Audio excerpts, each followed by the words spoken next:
الحمد لله نحمده ونصلي على رسوله الكريم أما بعد فقد قال الله تعالى في محكم التنزيل فأعوذ بالله من الشيطان الرجيم بسم الله الرحمن الرحيم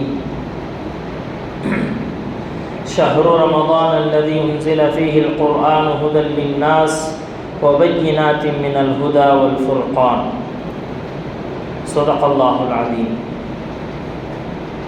கண்ணியமிக்க அல்லாஹ்வின் நல்லடியார்களே, ரமதானுடைய மாதம் என்று சொன்னாலே நம்முடைய சிந்தனைக்கு வரவேண்டியது வந்து கொண்டிருப்பது குர்ஆன் தான். மற்ற மாதங்களில் ஓதப்படுவதை காட்டிலும் மிக அதிகமாக இந்த ரமதானுடைய மாதத்தில் குர்ஆன் ஓதப்படும். இது இன்று நேற்று நடக்கக்கூடிய விஷயம் அல்ல, மாறாக நபி அவர்களுடைய காலம் தொட்டு இதுதான் நடைமுறை. ஏனென்று சொன்னால் ஹதீஸில் இவ்வாறு சொல்லப்படுகிறது, ரமதான் மாதத்தினுடைய ஒவ்வொரு நாள் இரவிலும் ஒவ்வொரு நாளிலும் ஹஜ்ரத் ஜிப்ரீல் அலைஹிஸ்ஸலாம் அவர்கள் அதுவரைக்கும் எவ்வளவு குர்ஆனுடைய ஆயத்துகள் இறங்கியதோ அதை நபி அவர்களுக்கு ஓதி காட்டுவார்கள். ஹஜ்ரத் ஜிப்ரீல் அலைஹிஸ்ஸலாம் அவர்கள் ஓதி காட்ட நபி அவர்கள் கேட்பது போல நபி அவர்கள் ஓதுவதையும் ஹஜ்ரத் ஜிப்ரீல் அலைஹிஸ்ஸலாம் அவர்கள் கேட்பார்கள். மற்ற காலங்களில் இது நடப்பது கிடையாது. இது ரமதானில் மட்டும்தான் இது நடைபெறுகிறது. எனவேதான் ரமதான் என்று சொல்லும் பொழுது குர்ஆனை ஓதுவது எப்படி தனி ஒரு இபாதத்தோ குர்ஆனை கேட்பது தனி ஒரு இபாதத். குர்ஆனை ஓதுவது எப்படி ரமதானுடைய தனி இபாதத்துகளில் கணக்கிடப்படுகிறதோ அதுபோல குர்ஆனை கேட்பதும் குறிப்பாக இந்த ரமதானுடைய மாதத்தில் இபாதத்தாகும். கண்ணியமிக்க அல்லாஹ்வின் நல்லடியார்களே, இந்த குர்ஆன் அப்படிங்கிறது ஒரு வேதம் அப்படிங்கிற ஒற்றை வார்த்தையோடு முடிச்சிட முடியாது. மாறாக இந்த குர்ஆன் அப்படிங்கிறது என்னங்க, இந்த குர்ஆனுக்குள் இருக்கக்கூடிய விஷயங்கள், குர்ஆனுக்குள் பொதிந்திருக்கக்கூடிய பொக்கிஷங்கள் அப்படிங்கிறது தோண்ட தோண்ட தோண்ட தோண்ட வந்து கொண்டே இருக்கும். கியாமத் வரைக்கும் ஆராய்ச்சி செய்து முடித்தாலும், ஆய்வு செய்து முடித்தாலும், தஃப்சீருடைய கிதாபுகள் எழுதி முடித்தாலும் குர்ஆனுடைய கருத்துக்களை சரியாக சொல்லிவிட்டோம் என்று யாரும் சொல்லிவிட முடியாது. குர்ஆனுக்குள் இலக்கியம் இருக்கிறது, குர்ஆனுக்குள் குடும்ப வாழ்க்கை எப்படி நடத்தணுங்கிற அந்த வழிகாட்டுதல் இருக்கிறது, குர்ஆனுக்குள் பொருளாதாரம் இருக்கிறது, குர்ஆனுக்குள் அரசியல் இருக்கிறது, குர்ஆனுக்குள் ஆச்சரியமூட்டும் சம்பவங்கள் இருக்கிறது. இப்படி எல்லாம் பொதிந்தது தான் குர்ஆன். கண்ணியமிக்க அல்லாஹ்வின் நல்லடியார்களே, அதனால தான் குர்ஆன் அப்படிங்கிறது எப்படிங்க, இது ஒரு மிகப்பெரிய ஒரு அற்புதம் என்று சொல்லலாம். மற்ற எந்த நபிமார்களுக்கும் கொடுக்கப்படாத ஒரு விஷயம் இந்த குர்ஆன். இன்னும் சொல்ல போனால் இது இப்படி சொல்லுவாங்க, மற்ற நபிமார்களுக்கு வேதங்கள் கொடுக்கப்பட்டிருந்தாலும் அவர்களுடைய வேதங்கள் அற்புதம் இல்லை. உதாரணமாக மூசா அலைஹிஸ்ஸலாம், மூசா அலைஹிஸ்ஸலாமுக்கு கொடுக்கப்பட்ட வேதங்கள்ங்க தௌராத். தௌராத்துடைய வேதம் அவருக்கு தரப்பட்டது. ஆனால் மூசா அலைஹிஸ்ஸலாமுடைய முஅஜிஸாங்கிறது அவருடைய அஸா, அவருடைய அந்த குச்சி தான் முஅஜிஸாவே தவிர அந்த தௌராத்துடைய வேதம் முஅஜிஸா அற்புதம் அல்ல. அதே போல ஈசா அலைஹிஸ்ஸலாம் அவங்களுக்கு கொடுக்கப்பட்ட வேதம் இன்ஜீல். இன்ஜீலுடைய இந்த வேதம் ஈசா நபிக்கு கொடுக்கப்பட்டது, ஆனால் அது முஅஜிஸா அல்ல. ஈசா நபியினுடைய அற்புதம், அவர்களுக்கு தந்த அற்புத பரிசு என்ன தெரியுமா, அவர்களின் கரங்களில் அல்லாஹ் வைத்திருக்கக்கூடிய அந்த நிவாரணம். குருடரை தொட்டால் கண் பார்வை திரும்ப வரும், உயிரற்றவரை அவர் உயிருடன் எழுப்பி காட்டுவார். இப்படி அவர்களுக்கு கொடுக்கப்பட்ட குஷ்டரோகியை தொட்டார்னா அவருடைய உடலில் இருக்கக்கூடிய குஷ்டம் நீங்கிடும். இதெல்லாம் அவருக்கு தரப்பட்ட ஒரு அற்புதம். ஆனால் அவருக்கு வழங்கப்பட்ட இன்ஜீல் அது அற்புதம் இல்லை. கண்ணியமிக்க அல்லாஹ்வின் நல்லடியார்களே, ஆனால் இந்த குர்ஆன் நபி ஸல்லல்லாஹு அலைஹி வஸல்லம் அவங்க சொன்னாங்க, மா மினல் அன்பியாஇ நபியுன் இல்லா உஅதிய மா மிஸ்லஹு ஆமன அலைஹில் பஷர். ஒவ்வொரு நபிக்கும், எனக்கு முன்னால் வாழ்ந்த நபிமார்களுக்கு என்ன தரப்பட்டிருக்குன்னா ஒரு அற்புதம் தரப்பட்டிருக்கிறது, ஒரு அற்புதம் தரப்பட்டிருக்கிறது. அந்த அற்புதங்கள் எப்படின்னா அதை பார்த்தா கண்டிப்பாக ஈமான் கொண்டு, அதை மறுக்கிறதுக்கு இது அற்புதம் இல்லைன்னு சொல்ல முடியாது. காலங்காலமாக பிறவி குருடராக கண் பார்வை இழந்தவரை தொடும் பொழுது கண் பார்வை வருது, சொல்றாரு இது நான் செய்ததில்லை, அல்லாஹுடைய இது அற்புதம், அல்லாஹுடைய செயல் அப்படின்னு சொல்லும் பொழுது ரப்பு தான் செஞ்சா அப்படின்னு ரொம்ப சீக்கிரமாக இது விளங்கிட முடியும். கண்ணியமிக்கல்லாகவே நல்லடியார்களே, அந்த அற்புதங்கள் அந்த முஅஜிசாக்கள் எல்லாமே அந்த நபியுடைய காலத்தோடு முடிஞ்சிடும். அந்த நபியுடைய காலத்தோடு முடிஞ்சிடும். இன்னைக்கு அந்த தொட்டு கண் பார்வை வரக்கூடிய அந்த அற்புதம் இன்னைக்கு இல்லை. ஈசா அலைஹிஸ்ஸலாம், மூசா அலைஹிஸ்ஸலாமுடைய குச்சியினுடைய அற்புதம் இன்றைக்கு இல்லை. நபி ஸல்லல்லாஹு அலைஹி வஸல்லம் சொன்னாங்க, வ இன்னமா கானல்லதி ஊதீது வஹ்யன் அவ்ஹாஹு அல்லாஹு இலை, ஆனால் எனக்கு அல்லாஹ் வஹியாக ஒன்றை தந்திருக்கிறான். எனக்கு தரப்பட்ட அற்புதம் என்ன தெரியுமா? வஹியாக அல்லாஹ் எனக்கு ஒன்று தந்திருக்கிறான். ஃபஅர்ஜு அன் அகூன அக்ஸருஹும் தாபிஅன் யௌமல் கியாமா, கியாமத்துடைய நாளில் இந்த அற்புதத்தை பார்த்து பின்பற்றுபவர்கள் நபிமார்களுடைய உம்மத்துகளில் என்னுடைய உம்மத்து தான் அதிகம் இருக்கும் என்று நான் அல்லாஹ்விடம் ஆதரவு வைக்கிறேன். இந்த குர்ஆன் மிகப்பெரிய அற்புதம். இந்த குர்ஆன் மிகப்பெரிய அற்புதம்.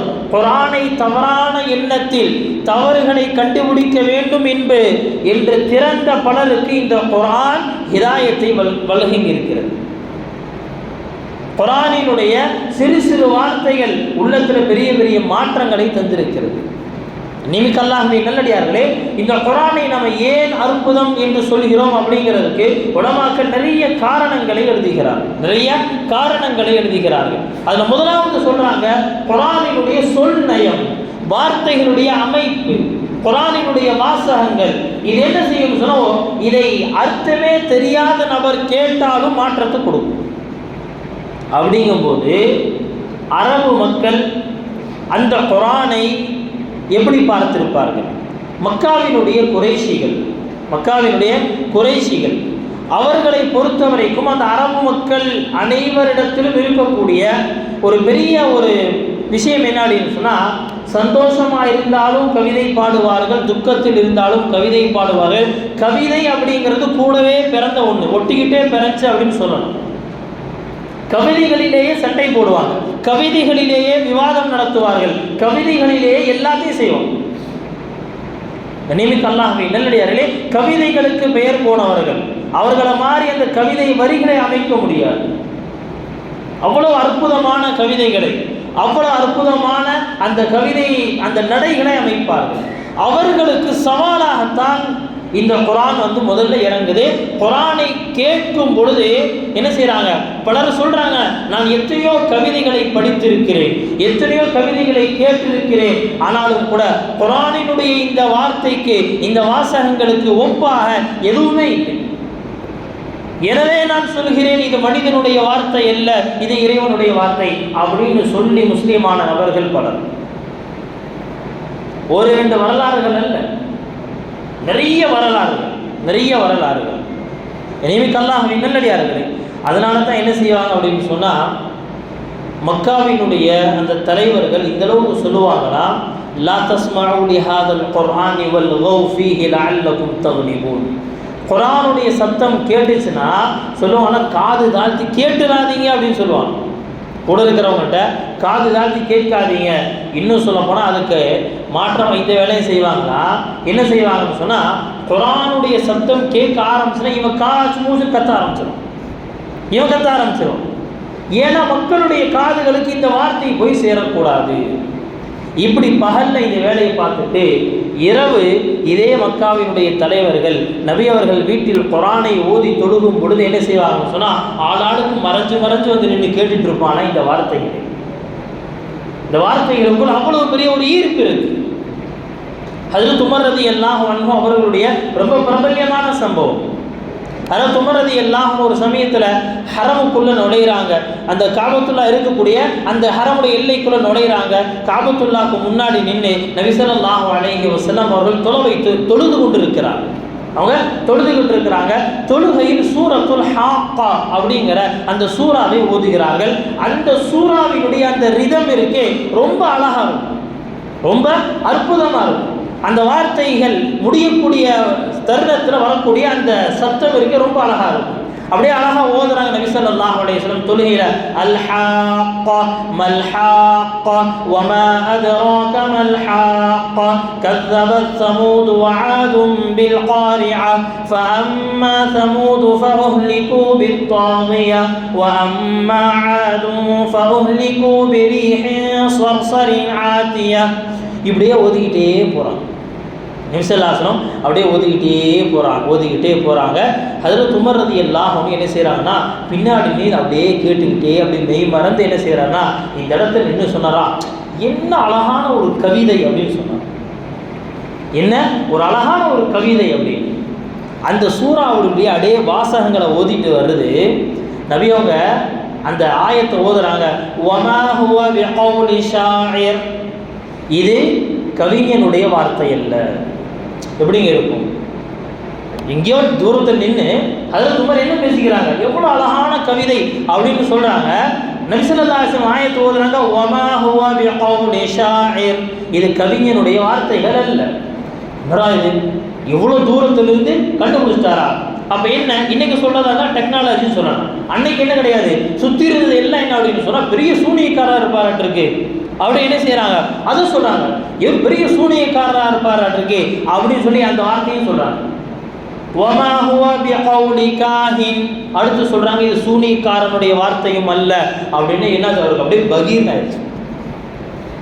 நிமித் அல்லாஹ்வே நல்லடியார்களே, இந்த குர்ஆன் இதை கேட்பது என்ன செய்யணும் சொன்னால் அப்படியே ஒரு விதமான அமைதியாக ஓர்மையாக உட்கார்ந்து குர்ஆனை கேட்கும் பொழுது என்ன ஆகும் அப்படின்னு சொன்னால் அப்படியே ரொம்ப நிம்மதியை தரும்.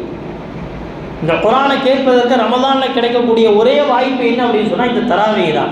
இன்னைக்கு என்னாச்சு அப்படின்னு சொன்னால் அந்த தராவி எங்கே சீக்கிரமாக முடியும், தேடி தேடி போய் பார்க்குறது. எங்கே சீக்கிரம் முடியும், இங்கே 1 மணி நேரத்தில் முடிக்கிறானா, எங்கே 3/4 மணி நேரத்தில் முடிக்கிறானான்னு கேட்டு பாருங்க. இல்லைங்க 20 அவனை 8 1/2 மணி நேரத்தில் முடியுது, போயிடுவாங்க. அவ்வளோதான் முடிஞ்சு. குர்ஆனை கேட்பதற்கு உண்டான எந்த ஒரு லைஃப்பும் இன்னைக்கு நம்முடைய உள்ளத்தில் இல்லை. அதாவது உஸ்மான் ரலியல்லாஹு அன்ஹு சொல்லுவாங்களா, உள்ளத்தில் அசுத்தம் இருந்தால் குர்ஆனை கேட்க விடாதுன்னு சொல்லுவாங்க. குர்ஆனை கேட்பதில் நிம்மதி இருக்காதுன்னு சொல்லுவாங்க. குர்ஆனை கேட்பதில் மகிழ்ச்சி இருக்காதுன்னு சொல்லுவாங்க. இன்னைக்கு குர்ஆனை கேட்பதில் நமக்கு மகிழ்ச்சி இருக்கா அப்படின்னா உண்மையில் இல்லை என்று தான் சொல்லுவோம்.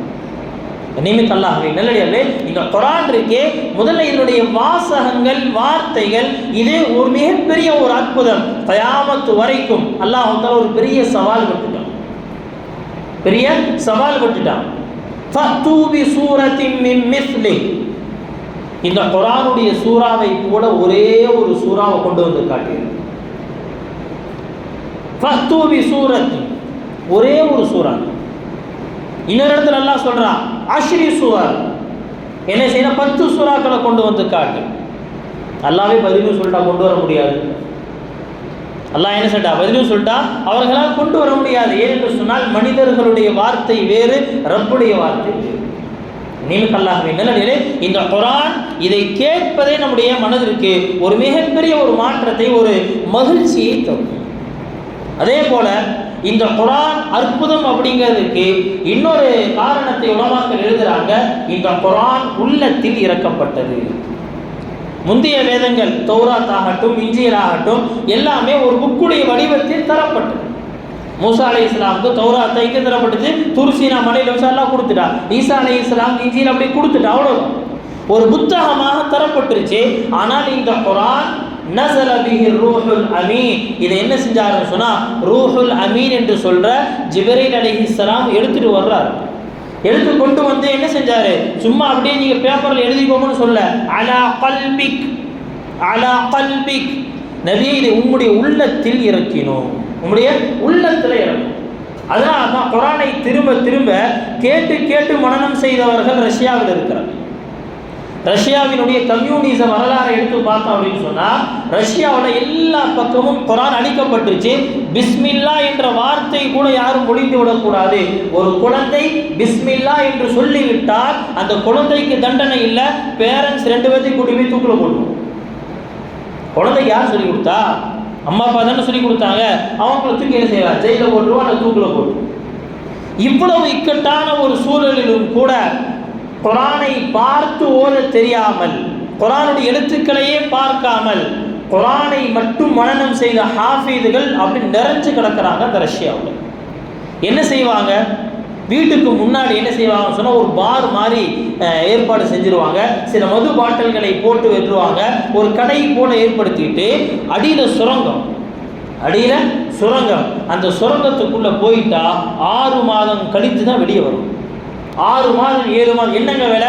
அந்த 6 மாதம் 7 மாதம் ஒரு ஆசிரியர் உட்கார்ந்து குரானை மனனம் செய்த ஒரு ஹாஃபில் உட்கார்ந்து என்ன செய்வார்னா குழந்தைகளுக்கு குரானை சொல்லி சொல்லி சொல்லி சொல்லி மனப்பாடம் பண்ண வைப்பார். இப்படியே முழு குரானையும் மனப்பாடம் செஞ்சவங்க ரஷ்யாவில் 1000 கணக்கில் இருந்தாங்க. அதனால தான் கம்யூனிசம் அழிந்த பிறகு இஸ்லாம் வேகமாக அந்த ரஷ்யாவில் வளர்ந்தது. நிமிக்கல்லாஹ்வின் நல்லடியார்களே, இந்த குரான் உள்ளத்தில் இறங்கியதன் காரணமாகத்தான் இந்த குரானை மனனம் செய்வதையும் அல்லாஹ் லேசாக்கி வச்சிருக்கார். மனனம் செய்வதும் ரொம்ப லேஸ். இந்த குரான் அற்புதம் அப்படிங்கிறதுக்கு 3வது காரணம் உலமாக்கள் எழுதுறாங்க, இந்த குரான் எழுத்து வடிவில் பாதுகாக்கப்பட்டது. எழுத்து வடிவில் அப்போ இன்றைக்கும் பைபிள் ஆகட்டும் அது எழுதிதானே இருக்கு அப்படின்னு சொன்னால் அப்படி கிடையாது. குரான் அது இறங்கிய காலம் முதலே எழுதப்பட்டது. குரான் இறங்கிய காலம் முதலே எழுதப்பட்டது. நபி அவர்களுக்கு வஹி வந்து முடிச்ச உடனே சஹாபாக்களில் காத்திபீனுல் வஹி அவர்கள் இருக்கிறார். வஹியை எழுதக்கூடிய சஹாபாக்கள் அவங்களுடைய லிஸ்ட் தனியாக அவங்கள கூப்பிடுவாங்க, சொல்லுவாங்க இந்த ஆயத்து இறங்கி இருக்கு, இது என்ன செய்யணும், இதை இந்த சூறால சேர்த்திக்கோங்க, இந்த ஆயத்தோட சேர்த்திக்கோங்க, அவ்வளோதான். நீமிக்கல்லாஹ்வின் நல்லடியார்களே, இப்படியே என்ன அப்படின்னு சொன்னால் குரான் இறங்கவே எழுதப்பட்டது. ஆனால் மற்ற வேதங்கள் எதுவும் அப்படி எழுதப்படவில்லை. தௌராத் அது ஏடாக ஒரு புத்தக வடிவமாக தரப்பட்டது. ஆனால் அது என்ன செய்யப்படலைன்னா பாதுகாக்கப்படலை, அது மீண்டும் எழுதப்படவில்லை. புக்தனசர் அப்படிங்கிற மன்னன் தௌராத்துடைய வேதத்தை தீயிட்டு மொத்தமாக எரிச்சுட்டான். அதற்கு பிறகு மக்களுடைய உள்ளத்தில் எது நினைவில் இருந்ததோ அதை மட்டும் எழுதி வச்சான்.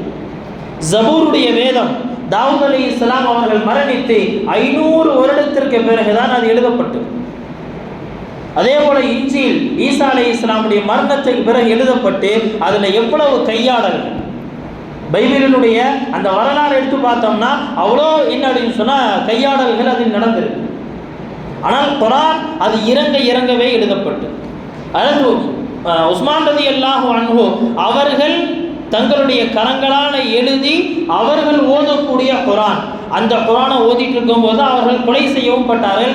இன்றைக்கும் தாஷ்கந்துங்கிற அந்த நகரில் அவர்கள் கடைசியாக ஓதி அவர்கள் ஷஹீதாக்கப்பட்டு அவருடைய இரத்தம் எந்த இடத்தில் பட்டதோ அந்த குரான் அந்த பிரதி இன்றும் பாதுகாப்பாக வைக்கப்பட்டிருக்கு. அப்போ குரான் அற்புதம் அப்படிங்கிறதுக்கு ஒரு காரணம் என்ன அப்படின்னு சொன்னால் குரான் எழுத்து வடிவில் பாதுகாக்கப்பட்டுச்சு. இது எல்லாத்துக்கும் மேலே குரானினுடைய ஒரு புள்ளியில் கூட மாற்றம் வரவில்லை. குரானினுடைய ஒரே ஒரு புள்ளி, ஒரே ஒரு ஹர்ஃப், ஒரே ஒரு லெட்ரு, ஒரு டாட்டோட என்ன செய்யல குரான் மாற. அது எப்படி அப்போ இறங்குச்சோ இது வரைக்கும் இப்படி தான் இருக்கு, இனி கியாமத் வரைக்கும் இது இப்படி தான் இருக்கும். நீமிக்கல்லாஹ்வின் நல்லடியார்களே, குரான் நமக்கு வழங்கப்பட்டிருக்கு. அந்த குரானை பற்றி தான் பேசிட்டு இருக்கோம். நம்ம எந்த குரானை நம்ம ஓதாம கூட ஒதுக்கி வச்சிருக்கோமோ, எந்த குரானை வெறும் மரணித்தவர்களுக்காக சொல்லி ஒதுக்கி வச்சிருக்கோமோ அந்த குரானை பற்றி தான் பேசுகிறோம். குரான் இவ்வளோ அற்புதமானது. நீமிக்கல்லாஹ்வின் நல்லடியார்களே, இந்த குரான் அற்புதமானதுங்கிறதுக்கு உண்டான இன்னொரு காரணம் சொல்றாங்க, குரான் அறிவியலுடைய பாடங்களை நமக்கு நடத்துகிறது. ஆனால் குரானினுடைய நோக்கம் சயின்ஸ் கிடையாது. குரானுடைய நோக்கம் சயின்ஸ் இல்லை. குரானுடைய நோக்கம் என்னங்க? இந்த உம்மத்தினுடைய வழிகாட்டுதல், மக்களை நல்வழிப்படுத்த வேண்டும், ஹிதாயத்திற்கானது, நேர்வழிக்கானது. ஆனால் அந்த குரான் அறிவியலை பேசும்.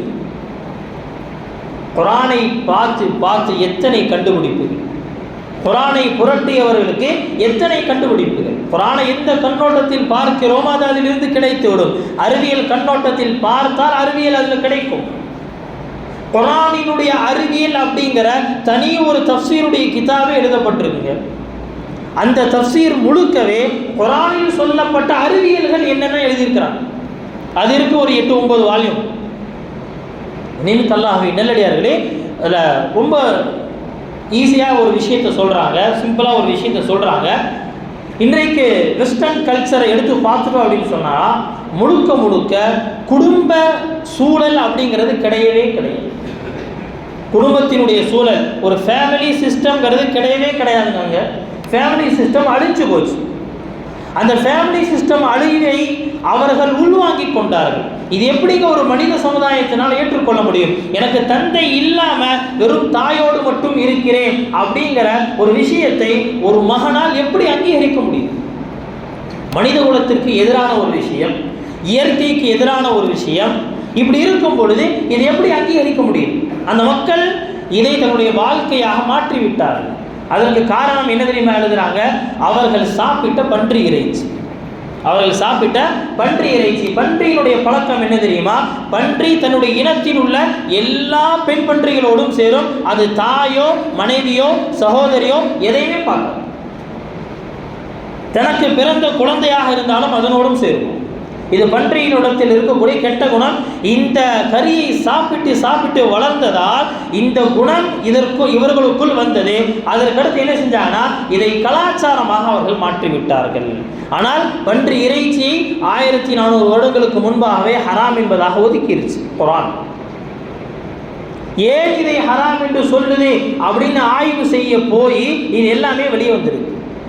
கண்ணியமிக்க அல்லாஹ்வின் நல்லடியார்களே, அப்ப குர்ஆன் அப்படிங்கிறது எல்லா இடத்திலுமே தன்னுடைய காலை பதித்திருக்கிறது. அது பொருளாதாரமாக இருந்தாலும் சரி, பொருளாதாரத்தை பற்றியும் பேசும், அரசியலை பற்றியும் பேசும், ஆன்மீகத்தை பற்றியும் பேசும், அதே போல அறிவியலை பற்றியும் பேசும். இதனால் தான் இந்த குர்ஆன் மிகப்பெரிய அற்புதம்.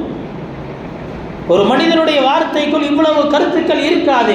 ஆன்மீகம் இருந்தால் அரசியல் இருக்காது, அரசியல் இருந்தால் ஆன்மீகம் இருக்காது. இதுதான் மனிதனுடைய வார்த்தை. ஆனால் குர்ஆனோடு யார் இணைந்து விடுகிறார்களோ, குர்ஆனோடு யார் பிணைந்து விடுகிறார்களோ அவருடைய வார்த்தைக்குள் எல்லாமே சேர்ந்துருது. காரணம் இது குர்ஆனுடைய பரக்கத். நீனுக்கு அல்லாஹ்வின் நல்லடியார்களே, அதே போல குர்ஆன் ஒரு மனிதனுக்குள் ஏற்படுத்தக்கூடிய தாக்கங்கள், அது எவ்வளவு பெரிய தாக்கத்தை ஏற்படுத்தும். ஏற்கனவே சொன்னோம், குர்ஆனை கேட்டாலே உள்ளம் உருகும். நபி அவருடைய காலத்துல நஜாஷி மன்னர் அபிசீனியாவிலிருந்து என்ன செய்கிறாருன்னு சொன்னால் ஒரு குழுவை அனுப்பி வைக்கிறார். நபி அவர்களை சந்தித்து அவர்களை பற்றி அந்த தன்மைகள் எப்படி இருக்கு எல்லாத்தையும் பார்த்துட்டு வர்றதுக்காக என்ன செய்யறாங்க, ஒரு குரூப் அனுப்புகிறாங்க. வந்தால் அவர்களிடத்தில் நபி ஸல்லல்லாஹு அலைஹி வஸல்லம் அவர்கள் குர்ஆனை ஓதி காட்டினார்கள். இந்த குர்ஆனை கேட்க கேட்க கேட்க கேட்க என்னன்னா அவங்க அப்படியே அழுகிறாங்க. இது அப்படியே அல்லாஹ் குர்ஆன்லயே சொல்லிட்டான். وَإِذَا سَمِعُوا مَا أُنزِلَ إِلَى الرَّسُولِ تَرَى أَعْيُنَهُمْ تَفِيضُ مِنَ الدَّمْعِ. இதன் காரணமாக, இந்த குர்ஆனை கேட்டதின் காரணமாக என்ன சொன்னா, நபியே நீங்க அவருடைய கண்களை பாருங்கள், கண்கள் குளமாக அப்படியே கண்கள் இருந்து தாரை தாரையாக கண்ணீர் வந்து கொண்டிருக்கு. இந்த குர்ஆன் உள்ளத்தை உருக்கும். ஆனா என்ன அப்படின்னு சொன்னா அதை அந்த கவனத்தோடு கேட்க வேண்டும். குர்ஆனை கேட்ட ஜின்கள் எப்படியெல்லாம் ரியாக்ட் பண்ணுது? நபி ஸல்லல்லாஹு அலைஹி வஸல்லம் அவங்க சொன்னாங்க, லகத் கரஅத்துஹா, நான் சூரத்துர் ரஹ்மானை லைலத்துல் ஜின், நான் ஜின்களுக்கு ஓதி காட்டினேன். நான் ஜின்களுக்கு என்ன செஞ்சேன்? இந்த சூரத்துர் ரஹ்மானை ஓதி காட்டினேன். ஃபகானு அஹ்ஸன மர்தூதம் மின்கும், உங்களோட அது ரொம்ப அழகா ரியாக்ட் பண்ணுச்சு. நீங்கள் குர்ஆனை கேட்டு அமைதியாக உட்கார்ந்துருக்கிறீங்க, உங்களுக்குள் எந்த விதமான ரியாக்ஷனும் இல்லை, அழுகையும் இல்லை, எதுவும் இல்லை. ஆனால் ஜின்களுக்கு நான் ஓதி காட்டினேன். அந்த ஜின்கள் எப்பெல்லாம் சூரத்துர் ரஹ்மானுடைய ஃபபிஐயி ஆலாஇ ரப்பிக்குமா துகذிபான், ஓ மனித வர்க்கமே, ஓ ஜின் வர்க்கமே, அல்லாஹ்வுடைய இந்த அத்தாட்சியில் எதை நீ பொய்ப்பிக்கிறாய், எதை நீ பொய்ன்னு சொல்ற, எதை நீ பொய்ன்னு சொல்ற, ஏதாவது ஒன்று பொய்ன்னு சொல்லி காட்டு பார்ப்போம் அப்படின்னு அல்லாஹு தஆலா என்ன செய்றா, இந்த குர்ஆனில் சூரத்துர் ரஹ்மான்ல அப்படியே தொடர்ந்து பேசிக்கொண்டே வருவான். நான் இந்த வசனத்தை எப்பொழுதெல்லாம் ஓதினேனோ, நான் இந்த வசனத்தை எப்பொழுதெல்லாம் ஓதினேனோ அந்த ஜின்கள் சொன்னது, காலு வலா பிஷைஇம் மின் நிஅமிஹி ரப்பனா நுகذிப் ஃபலக்கல் ஹம்த், ரப்பே உன்னுடைய நிஅமத்துகள்ல, உன்னுடைய பாக்கியத்துல நாங்க எதையுமே பொய்ப்படுத்த முடியாது, உனக்கே எல்லாம் புகழ். நீனுக்கு அல்லாஹ்வின் நல்லடியார்களே, இந்த குர்ஆனை கேட்ட ஜின்களுக்குள் என்னது அப்படின்னு சொன்னா ஒரு பெரிய மாற்றங்கள் வருது. காரணம் என்ன? குர்ஆன் தாக்கம் நிறைந்தது. ஆனால் குர்ஆனினுடைய அணுகுமுறை சரியாக நமக்குள் இருக்கும். அதே போல சொன்னாங்க, குர்ஆனின் மூலமாக இன்றைக்கே நாம் ஒரு விஷயத்தை அடைவது கிடையாது. அது என்ன அப்படின்னா குர்ஆனின் மூலமாக நிவாரணம் அடையுது. குர்ஆன் அல்லாஹ் தஆலா சொல்லி காட்டுறா, வனுனஸ்ஸிலு மினல் குர்ஆன் மா ஹுவ ஷிஃபாஉன் வ ரஹ்மத்துன் லில் முஃமினீன். இந்த குர்ஆன் எப்படிப்பட்டது தெரியுமா? இந்த குர்ஆனில் அல்லாஹ் தஆலா எப்படி நேர்வழியை உங்களுக்கு தந்திருக்கிறானோ அதே போல இந்த குர்ஆனில் உங்களுக்கு ஷிஃபாவை, நிவாரணத்தை தந்திருக்கிறான். ஹஜ்ரத் அபூ சயீத் குத்ரி ரலியல்லாஹு அன்ஹு அவங்க சொல்றாங்க, ஒரு சமயத்தில் ஒரு அரபு கூட்டத்தை சந்திப்பதற்காக நாங்கள் பயணத்தில் போனோம். அங்கே போய் அவர்களிடத்தில் எங்களுடைய பசிக்காக நாங்கள் உணவு கேட்டபோது அவர்கள் எங்களுக்கு விருந்தளிக்க மறுத்து விட்டார்கள். விருந்தளிக்க மறுத்துட்டாங்க. இதற்கு இடையில அந்த அரபு கோத்திரத்தினுடைய தலைவருக்கு என்னாச்சுன்னு சொன்னா தேள் கொட்டிருச்சு, விஷம் ஏறிடுச்சு. அவர் என்ன ஒரு மயக்க நிலையில இருக்கிறாரு. இந்த சமயத்துல அவர்களில் இருந்து சில நபர்கள் சஹாபாக்களாக எங்களிடத்துல வந்து கேட்டாங்க, ஹல் மின் தவாஇம் மின்கும், உங்களிடத்துல ஏதாவது உங்களுக்கு மருந்து இருக்கான்னு கேட்டாங்க. எங்களுடைய தலைவருக்கு தேள் கடிச்சிருச்சு, மருந்து ஏதாவது இருக்கா, அவங்க ராப்பை அல்லது உங்களில் யாராவது ஓதி பார்ப்பவர்கள் இருக்கிறார்களா, இந்த ரெண்டையும் கேட்குறாங்க. சொன்னாங்க மருந்து இல்லை, ஆனால் என்ன ஓதி பார்க்குறவங்க இருக்கிறோம், ஆனால் நாங்கள் ஓதி பார்க்கணும் அப்படின்னு சொன்னால் ஏற்கனவே விருந்து கேட்டோம், நீங்கள் கொடுக்க முடியாதுன்னு சொல்லிட்டீங்க. இப்போ நான் இந்த குர்ஆனை ஓதி ஷிஃபாவை கொடுக்கணும் அப்படின்னு சொன்னால் என்ன அப்படின்னா முதல்ல எங்களுக்கு கூலி வேணும். கூலி என்னன்னு முதல் நிர்ணயம் செய்ய, அதற்கு பிறகு நாங்கள் ஓதுகிறோம். இப்போ என்ன செய்யறாங்க சொல்றாங்க, 30 ஆடுகள் கொண்ட ஒரு ஆட்டு மந்தை நிர்ணயம் செய்யப்பட்டுச்சு. ஹஜ்ரத் அபூ சயீத் குத்ரி ரலியல்லாஹு அன்ஹு அந்த ஹதீஸ் அறிவிப்பாளர் சொல்றாங்க, அவங்க போய் ஓதுறாங்க சூரத்துல் ஃபாத்திஹாவை ஓதுகிறார்கள். சூரத்துல் ஃபாத்திஹாவை ஓதி ஓதி ஓதி ஓதி திரும்ப திரும்ப ஓதி என்ன செய்யறாங்கன்னா தன்னுடைய எச்சிலை எடுத்து விஷம் அந்த தேள் கடித்து அந்த இடத்துல வைக்கிறாங்க. கொஞ்ச நேரத்தில் ஷிஃபாவாயிருச்சு. அங்கிருந்து கிளம்பி வந்துட்டாங்க. ஆனாலும் சஹாபாக்களுக்குள்ள ஒரு பயம், நம்ம என்ன செஞ்சுருக்கோம், குர்ஆனை ஏதோ வித்துட்டோமோ அப்படிங்கிற ஒரு பயம். குர்ஆனை ஒரு 30 ஆட்டுக்காக நம்ம வித்துட்டோமோ அப்படிங்கிற ஒரு பயம் ஏற்பட்டுச்சு. என்ன சொன்னாங்க, இந்த ஆட்டிலிருந்து எதையுமே நாம் எடுத்துக்கொள்ள மாட்டோம், நபிகிட்ட முதல்ல கேட்டுக்கோ. நேராக என்ன செய்கிறாங்க, வர்றாங்க, வந்து நபிகிட்ட நடந்த விஷயத்தை சொல்கிறாங்க. வந்து சொன்ன உடனே கேட்டாங்க, சூரத்துல் ஃபாத்திஹாவை ஓதணும் அப்படின்னு உங்களுக்கு யார் கற்றுத்தந்தா? அது உம்முல் குர்ஆன், குர்ஆனினுடைய தாயை போல. அதனால என்ன செஞ்சேன்னா யாரும் சொல்லாத நான் ஓதுனேன், சரியாக செய்திருக்கிறாய் அப்படின்னு சொல்லி நபி அவங்க சொன்னாங்களா, அந்த ஆட்டிலிருந்து ஒரு பங்கை நீ எனக்கும் கொடுத்துருன்னு சொன்னாங்க. ஆட்டிலிருந்து ஒரு பங்கை நீங்க எனக்கும் கொடுத்துரு என்பதாக சொல்லி நபி ஸல்லல்லாஹு அலைஹி வஸல்லம் கூறினார்கள். கண்ணியமிக்க அல்லாஹ்வின் நல்லடியார்களே, நபி ஒரு ஹதீஸை சொல்லுவாங்க, ஃபாத்திஹத்துல் கிதாப், குர்ஆனினுடைய இந்த ஃபாத்திஹா சூரா ஷிஃபாஉம் மின் குல்லி தா, எல்லா நோய்க்கும் அதில் ஷிஃபா இருக்கு. இந்த ஃபாத்திஹா சூரா எப்படியெல்லாம் ஷிஃபாவாக இருக்கு அப்படிங்கிறத பற்றி வரலாறுகளில் நிறைய சம்பவங்கள் இருக்கு. கண்ணியமிக்கல்லாஹ்வின் நம்முடைய நோக்கம் என்ன, இந்த சம்பவத்தை சொல்றது இல்லை, நம்முடைய நோக்கம் என்ன அப்படின்னா இந்த குர்ஆன் எப்படி நேர்வழி காட்டுகிறதோ, இந்த குர்ஆன் எப்படி உள்ளத்திற்கு தாக்கத்தை ஏற்படுத்துகிறதோ, அதே போல இந்த குர்ஆன் என்ன செய்யணும் சொன்னா ஷிஃபாவையும் தரும். அதனால தான் இந்த குர்ஆன் அல்லாஹ்வுடைய வேதம், இது அல்லாஹ்வுடைய வேதம். இந்த குர்ஆனை தொடுவது இது ஒரு இபாதத், குர்ஆனை ஓதுவது இது ஒரு இபாதத், குர்ஆனை பார்ப்பது இது ஒரு இபாதத், குர்ஆனை கேட்பது இது ஒரு இபாதத். கண்ணியமிக்க அல்லாஹ்வின் நல்லடியார்களே, அதனால நாம் இந்த ரமதானுடைய மாதத்தில் இந்த குர்ஆனோடு சம்பந்தப்பட்ட காரியத்தில் நம்மை நாம் இணைத்துக் கொள்ளணும். குர்ஆனை ஓதணும், குர்ஆனை கேட்கணும், குர்ஆனை பார்க்கணும், இது எல்லாமே செய்யணும். குர்ஆனை எடுக்க ஆரம்பிச்சா இது எல்லாமே ஆட்டோமேட்டிக்காக நடக்க ஆரம்பிச்சிடும். கண்ணியமிக்க அல்லாஹ்வின் நல்லடியார்களே, அதனால இந்த ரமதான் அப்படிங்கிறத நம்ம என்ன செய்யணும்னா குர்ஆனோடு நெருங்கிய தொடர்போடு கழிக்கணும். குர்ஆனுடைய நெருங்கிய தொடர்பே நம்முடைய உள்ளத்தில் ஒரு பெரிய மாற்றத்தை தரும். அல்லாஹ் சுப்ஹானஹு வ தஆலா இந்த ரமதானுடைய பரக்கத்தினால் இந்த குர்ஆனை நம்முடைய உள்ளத்தில் ஏந்தக்கூடிய நல்வாக்கியத்தை தந்தருவானாக. வ ஆகிரு தஅவானா அல்ஹம்துலில்லாஹி ரப்பில் ஆலமீன்.